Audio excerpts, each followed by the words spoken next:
Assalamualaikum warahmatullahi wabarakatuh. Perkenalkan, nama saya Empal Dirmat Hidayat.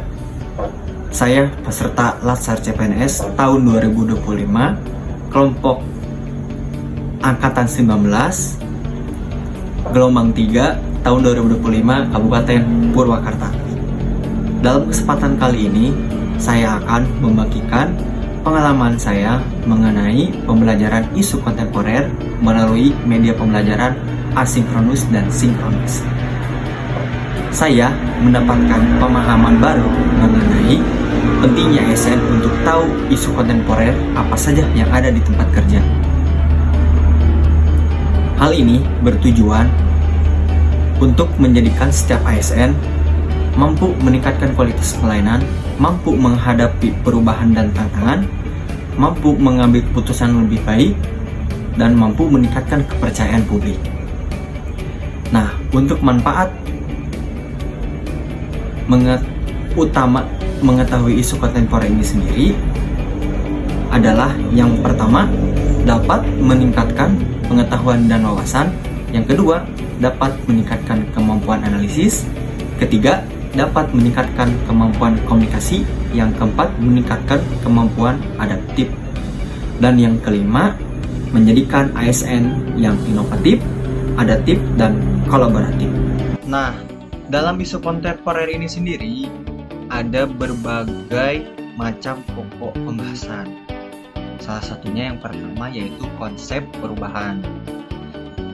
Dalam konsep perubahan ini, yaitu mengenai tentang perubahan lingkungan strategis, adalah memahami bahwa perubahan adalah keniscayaan dan terjadi pada 4 tingkatan, yaitu yang pertama individu, yang kedua keluarga, yang ketiga masyarakat, yang keempat global.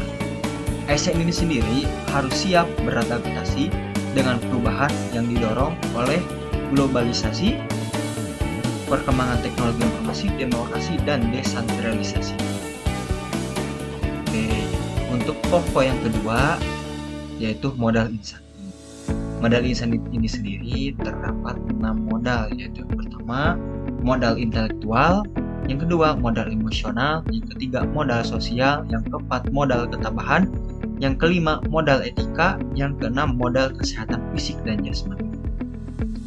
Lalu pokok yang ketiga yaitu isu-isu strategis, yang mana ada 6 isu strategis, diantaranya yang pertama korupsi, yang kedua narkoba, yang ketiga terorisme, yang keempat money laundering, yang kelima proxy war, yang keenam kejahatan miscommunication.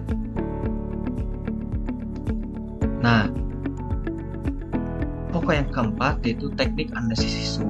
Nah, di dalam teknik analisis isu ini sendiri, kita menggunakan yang namanya teknik USG, atau yang biasa dikenal urgency, seriously, and ground. Nah, dalam proses pembelajaran, kita menggunakan yang namanya pembelajaran sinkronus dan asinkronus.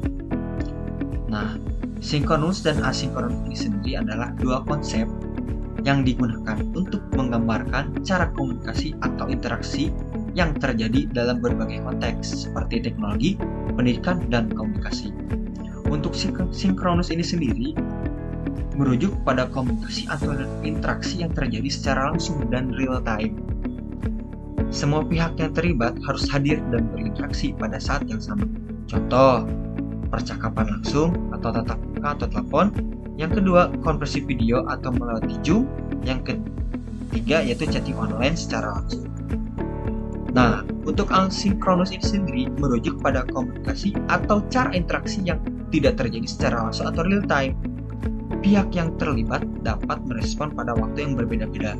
Contoh email, call online, pesan singkat atau SMS yang dibalas setelah beberapa waktu.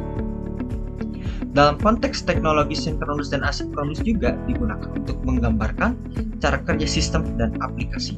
Misalnya, komunikasi sinkronus dalam sistem komputer berarti bahwa sistem menunggu respon sebelum melanjutkan ke langkah berikutnya. Sedangkan komunikasi asinkronus berarti bahwa sistem dapat melanjutkan ke langkah berikutnya tanpa menunggu respon.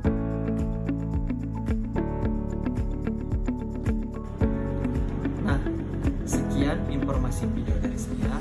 Semoga bermanfaat bagi kalian semua. Hidup ASN berakhlak. Jaya.